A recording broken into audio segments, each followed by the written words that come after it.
તમારું નામ શું છે? પ્રફુલ્લાબેન. અને આ જે તમારા જોડે બેઠા એમનું નામ શું છે? રવિબેન.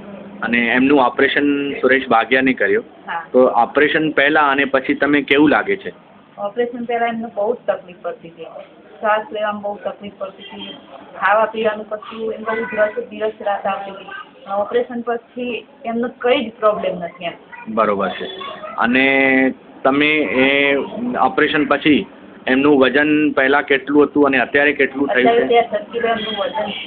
અને પહેલા કેટલું હતું? 42 કિલો. 42 કિલો હતું ઓપરેશન પહેલા, અને અત્યારે 65 કિલો થઈ ગયો છે. હા. વજન પણ વધી ગયો છે. વજન અને તમે બીજા જે દર્દીઓ છે એમના માટે શું સંદેશ આપો છો? કે બીજા બધા દર્દી માટે હું એમ કહેવા માંગુ છું કે ઓપરેશન કરાવવું જરૂરી છે. બરોબર છે. ઓપરેશન કરાવીએ. ના, પણ જે તમારા મિસ્ટર છે હા. એમનું ઓપરેશનમાં લઈ ગયા હતા અને તમે પણ બહુ તકલીફ થતા હતા કે ભાઈ આ ઓપરેશન પછી શું થાય, ઓપરેશનમાં કેવી રીતે માણસ બચી શકે.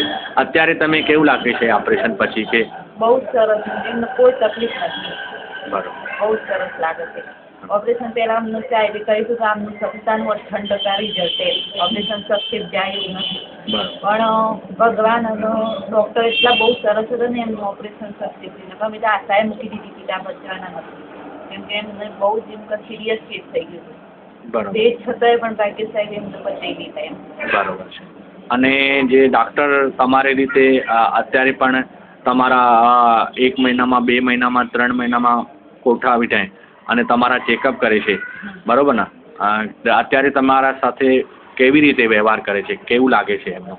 એ અમને એક એમ એમના ઘરના વ્યક્તિ હોય એવી રીતે જ અમને કોઈ એમ કહે એવું લાગે જ નહીં કે આ ડૉક્ટર છે. અમને ફીની રીતે બધી રીતે અમને બહુ સંતોષકારક રીતે અમારી પરિસ્થિતિ પ્રમાણે વર્તન કરે છે. અને એમનું ઓપરેશનના પૈસા વધારે લીધા કે ઓછા લીધા? અને વાલનું કેવી રીતે કર્યું? કે 2 વાલ નાખી દીધા કે એમાં શું કર્યું? 2 વાલ હતા એમાં. કેમ કે આ જે ઓપરેશન છે ને બધા હોસ્પિટલોમાં 3 થી 4 લાખ લાગી જાય 2 વાલના. અને પછી અત્યારે 2 વાલનો તમે કેવી રીતે, તમારી પરિસ્થિતિ એટલી બધી ખરાબ હતી તો 2 વાલના કેવી રીતે તમે મેનેજ કર્યો?